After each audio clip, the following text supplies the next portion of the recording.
Meanwhile, back to the real news. Front pages today very much dominated by the Nigel Farage story with Coutts Bank being caught out in a lie, it would seem. Yeah, allegedly, yes, that they told the last communication that Nigel Farage had about the closing of his account at Coutts, which he's had, I think I'm right in saying, since about 1980, yes. about 40 years right. ago.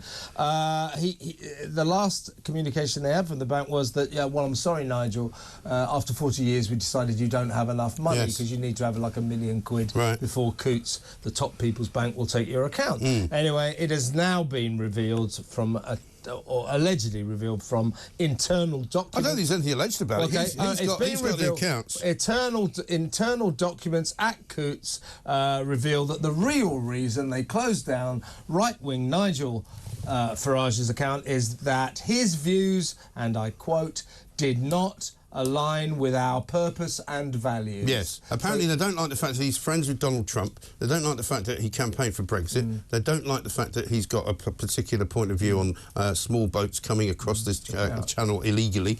And so he's basically been cancelled as a bank customer because of his political views. Well, I think that this is crazy. I think that technically this is against the law. We have laws of freedom of speech and freedom of expression. He's free to have his views and free to express them because this is a free country, and I don't think Coutts can trample over that. I mean, as Julie Hartley-Brewer said today, you know, criminals have bank accounts, terrorists have bank accounts. Prince Andrew presumably has a bank account, and they're the royal bank, so maybe he's got one with Coutts. Who knows? Well, but what's also interesting, what's also interesting is a guy called Simon Jack, who's the BBC business editor, who was very, very excitable during the time when this story first broke because Coutts leaked it somehow to him that the reason that Nigel Farage's bank account was shut down was because it dipped below £1 million, right? Now, that turns out to be complete and utter rubbish. I don't know about the amounts of money he's got in his bank account, and it's none of my business, but clearly the reason that they did it was this reason, the political reason. And I know for a fact that Coutts don't really have that policy because I have friends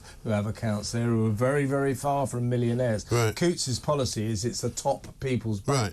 You have to be the right type of individual person, but obviously the wrong type of person is someone who voted for Brexit. Yeah, it's unbelievable. This kind of Remainer blob that still exists in this country, and that if you are somebody who they regard as unpalatable because you voted for Brexit, it's unbelievable. Absolutely. Unreal.